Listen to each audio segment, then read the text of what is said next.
Mazmur pasalnya yang ke-23 ayatnya yang pertama sampai ayatnya yang keempat. Boleh bantu saya, saudaraku?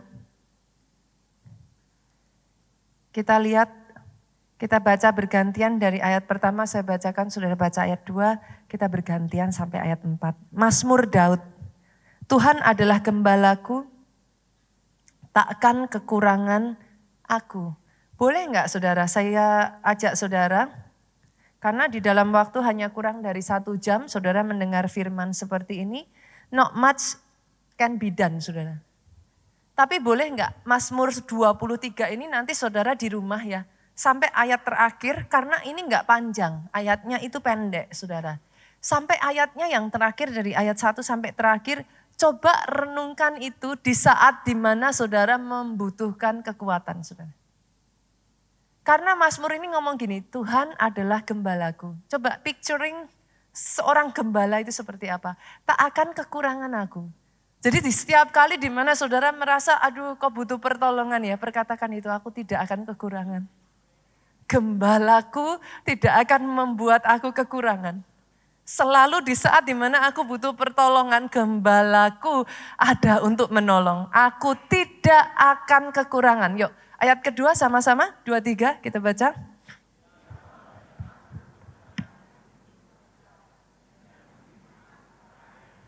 Ia membaringkan aku di padang yang berumput hijau. Jadi kalau ada di antara saudara yang hari-hari ini rasanya tidurnya di atas batu kerikil kayak berat, sekali sakit, sekali apa-apa rasanya nggak enak, serba nggak nyaman, kayak masih rasanya tidak menyenangkan. Ini yang akan saya perkatakan kepada saudara. Pada saat kau berlari kepada gembalamu itu, dia akan membaringkan engkau di padang yang berumput hijau. Bukan hanya itu, ia membimbing aku ke air yang tenang. Kalau saat ini yang di depanmu adalah badai, pegang perkataan ini, dia membimbing aku ke air yang tenang. Ia menyegarkan jiwaku. He refreshes you. Dia menyegarkan engkau, saudaraku. He refresh you.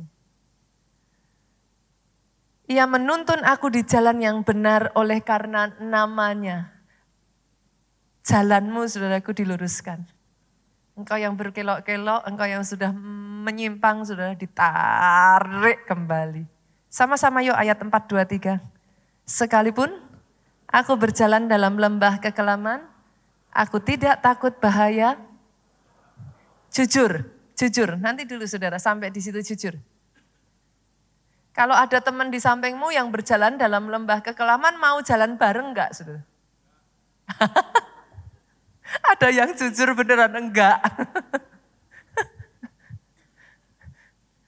Di lembah kekelaman kok ajak-ajak gitu saudara. Kata orang lebih gampang pergi ke rumah pesta kan gitu kan. Lebih menyenangkan. Tapi kalau di lembah kekelaman ya siapa orang mau ikut gitu saudara. Mungkin saudara enggak akan terang-terangan seperti bapak tadi yang jawab saya enggak gitu saudara.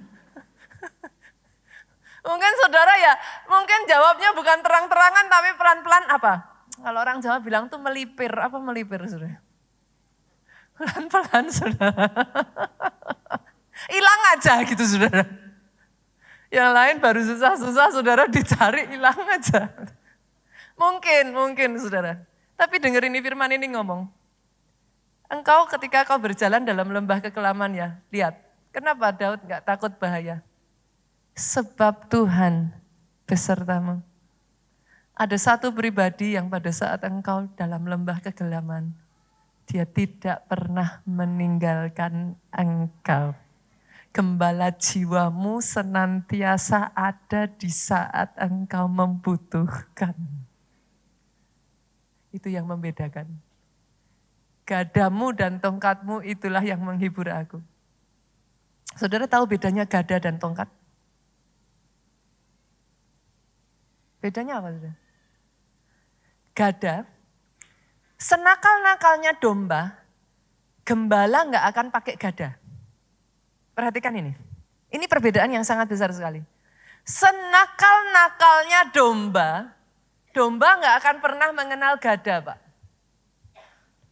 Domba tahu Kalau dia nakal, yang dipakai tongkat, kok miring. Saudara tahu tongkat gembala? Saudara kalau lihat ya, kalau saudara Natal itu, nah tongkatnya kayak apa? Exactly like that. Jadi tongkat melengkung seperti itu tuh bukan tanpa sebab loh saudara. Itu tongkat dibikin begitu ada sebabnya. Buat apa saudara? Buat narik lehernya domba. Jadi emang itu tongkatnya bukan meleok saudara, memang begitu. Dia tongkatnya itu dipakai untuk biar nggak jatuh jurang. Tapi kalau gada, itu gembala hanya pakai untuk serigala. Kalau sama serigala dia nggak pakai tongkat, saudara.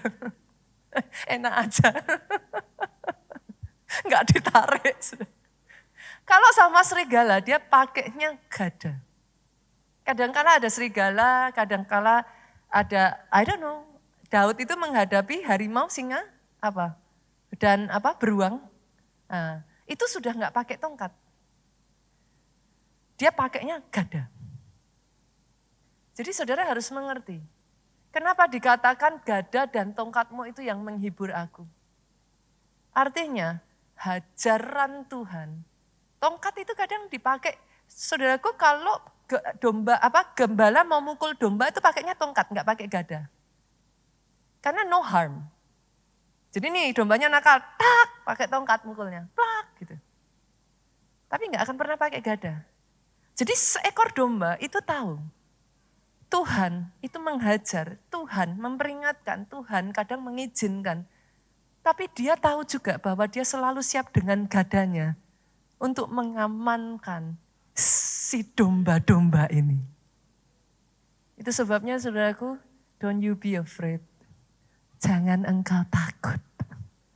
Engkau punya gembala yang baik. Buat gembala yang luar biasa ini boleh beri tepuk tangan yang paling meriah.